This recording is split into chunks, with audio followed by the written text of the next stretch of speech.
जय हिंद दोस्तों, बहुत बहुत स्वागत है हमारी इस इन्फॉर्मेटिव वीडियो के अंदर। अगर आप 60 साल के पूरे हो चुके हैं या आप रिटायर हो चुके हैं तो दोस्तों आपने पूरी लाइफ देश के लिए काम किया था। अब सरकार भी जाने अनजाने में कई बार आपको इनडायरेक्टली बेनिफिट देती है, इसके साथ में ही आपको पेंशन की इनकम भी आती होगी। तो आज इस वीडियो में हम आपको बताने वाले हैं 1/4/2024 से लेकर के 31/3/2025 फाइनेंशियल ईयर 24-25 असेसमेंट ईयर 25-26 के लिए अगर आपको भी पेंशन की इनकम आई थी तो दोस्तों ये असेसमेंट ईयर 25-26 हो जाएगा। हर साल आपके रूल्स बदलते रहते हैं। कब आपको इनकम टैक्स की रिटर्न भरनी जरूरी हो जाएगी, कितनी इनकम के बाद में आपको टैक्स देना पड़ेगा, ओल्ड टैक्स रिजीम और न्यू टैक्स रिजीम दो तरह के ऑप्शन आपके सामने आते हैं। तो इन दोनों के बारे में ही आपको पूरे साल की कितनी पेंशन इनकम टैक्स फ्री है और हर महीने की कितनी इनकम टैक्स फ्री है डिटेल में आपको बताने वाले हैं। तो देर ना करते हुए पेंशन की इनकम कितनी अमाउंट तक टैक्स फ्री है और कब आईटीआर भरनी जरूरी है फाइनेंशियल ईयर 24-25 असेसमेंट ईयर 25-26 के लिए जान लेते हैं।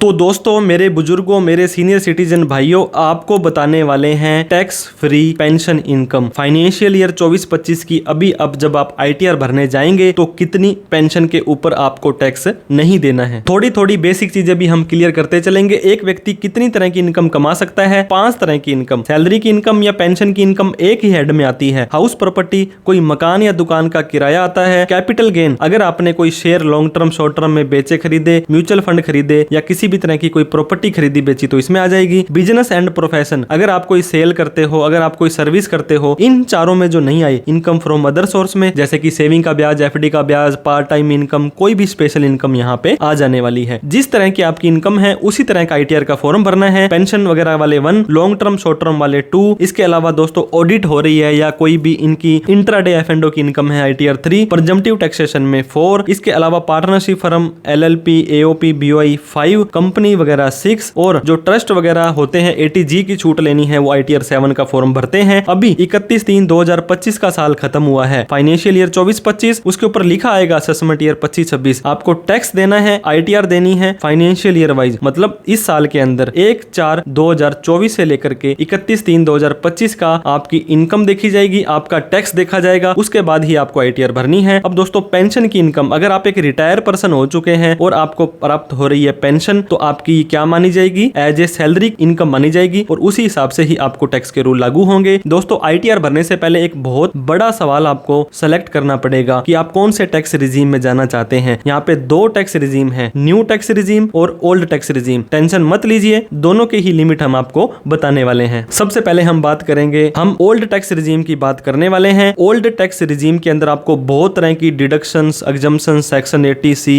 80D, HRA, होम लोन, इन सभी की छूट मिल जाएगी। लेकिन अगर आप एक रिटायर हो चुके हो तो आप इन सभी खर्चों का नहीं करते होंगे। और आपको एक बात और बता दूं, अगर आप रिटायर हो और आपकी उम्र 60 साल से ज्यादा है और आप ये डिडक्शन वगैरह लेना चाहते हो तो 3 लाख रुपए से ज्यादा इनकम होने पर आपको आईटीआर भरनी पड़ेगी। वहीं पर अगर आप एक सुपर सीनियर सिटीजन हो, आपकी 80 साल से ज्यादा की उम्र है तो 5 लाख रुपए तक की इनकम होने पर आपको आईटीआर भरने की जरूरत नहीं है। ये मैंने आपको बताया दोस्तों। 3 लाख रुपए 60 साल से ज्यादा वाले, 3 से 5 पर 5% टैक्स देना है, 5 से 10 पर 20% और 10 लाख से ऊपर 30% टैक्स देना है। जितना भी टैक्स बनेगा उस पे 4% हेल्थ एंड एजुकेशन सेस भी देना है। लेकिन ओल्ड टैक्स रिजीम के अंदर आपको 50,000 रुपए की तो डिडक्शन मिल जाएगी जो कि स्टैंडर्ड डिडक्शन होती है। अगर आपको सेविंग का, एफडी का, आरडी का ब्याज आ रहा है 50,000 रुपए की वो छूट मिल जाएगी। और अगर आपकी इनकम 5 लाख रुपए तक है ओवरऑल तो आपको 12,500 की छूट मिल जाएगी, मतलब 5 लाख तक आपका कोई टैक्स नहीं लगेगा। लेकिन 5 से भी ज्यादा की इनकम आपकी टैक्स फ्री हो जाएगी ओल्ड के अंदर। तो टैक्स फ्री इनकम कितनी है? अगर आपको पेंशन आती है, एफडी का, सेविंग का ब्याज आता है, कोई भी किराए की इनकम आती है। अब दोस्तों किराए की इनकम आएगी उस पे 30% तो सीधी ही छूट मिल जाएगी। मान लीजिए आपको 1 लाख रुपए किराया आया तो इसकी 30% घटा करके आपकी इनकम में 70,000 रुपए ही जुड़ेगा। अगर आपकी कोई मकान दुकान वगैरह का किराया आता है, अब मान लीजिए आपकी 6 लाख रुपए इनकम टैक्स फ्री है, वो कैसे है वो मैं आपको बताने वाला हूँ। 6 लाख रुपए में से 50,000 रुपए की तो स्टैंडर्ड डिडक्शन मिल जाएगी और अगर आपका सेविंग, एफडी, आरडी का ब्याज 50,000 रुपए तक है तो आपका वो भी माफ हो जाएगा। 5 लाख रुपए आ गई और 5 लाख रुपए तक की इनकम आपको पता होगा 87A के माध्यम से माफ हो जाएगी। अगर 5 लाख रुपए से ऊपर इनकम आपकी चली जाती है तो दोस्तों आपको 3 लाख के बाद ही टैक्स देना पड़ जाएगा। इस चीज का आपको ध्यान देना है। अब बात करते हैं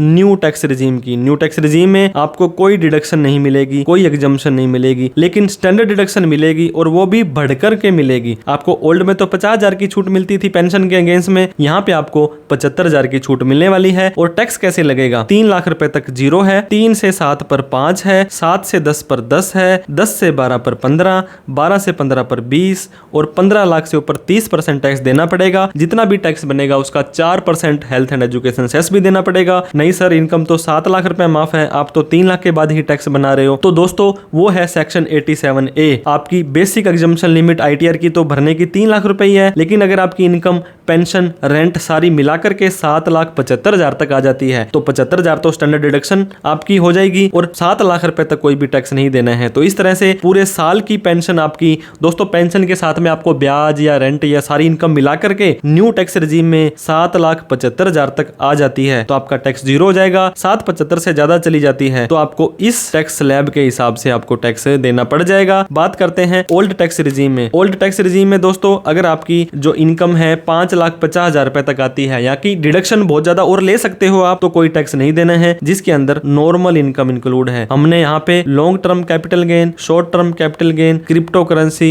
गेमिंग वगैरह की इनकम को ऐड नहीं किया है। तो मंथली अगर आप न्यू टैक्स रिजीम में जाते हो तो 7,75,000 रुपए को अगर 12 से भाग देते हो तो 64,000 रुपए के लगभग आपकी पेंशन 1 साल की टैक्स फ्री है, अगर कोई और इनकम नहीं है तो। और ओल्ड टैक्स रिजीम में 5,50,000 को 12 से भाग देते हो तो सारी की सारी डिडक्शन और एग्जम्पशंस लेने के बाद 45,800 रुपए के लगभग टैक्स फ्री हो जाएगी, अगर आपकी कोई और इनकम नहीं है और सारी की सारी नॉर्मल इनकम है। तो दोस्तों आप भी साल खत्म होने के बाद एक बार जून और जुलाई में आप अपनी आईटीआर के जो AIS, TIS और 26S होते हैं जरूर चेक करें। आप प्रॉपर आईटीआर का फॉर्म भरें, 1, 2, 3, 4 जो आपके ऊपर लागू होता है। जो भी लेन देन करें उसका रिकॉर्ड रखें, अननेसेसरी लेन देन ना करें। आपके पास अपने एक पर्सनल CA होने चाहिए। ऐसा नहीं है तो दोस्तों आप हमारे लिए, मैं आपका छोटा भाई 88,750 42,000 पर हमेशा अवेलेबल रहता हूं। आप कभी भी कॉल, मैसेज, व्हाट्सएप कर सकते हैं। वीडियो अच्छी लगी हो तो लाइक करके, अभी तक हमें सब्सक्राइब नहीं किया तो सब्सक्राइब कर लें। इस वीडियो को उन सभी लोगों में शेयर करें जो पेंशन की इनकम कमाते हैं या पेंशनर होने वाले हैं। कोई डाउट, क्वेरी, क्वेश्चन हो तो कमेंट करें। दोस्तों 1/4/2025 से 31/3/26 वाला जो साल खत्म हो जाएगा, उस साल के बाद में आपकी इनकम 12 लाख रुपए तक माफ हो जाएगी। आज की तारीख में सिर्फ आपकी 7 लाख ही माफ है। Thank you so much for watching this video. जय हिंद, जय भारत।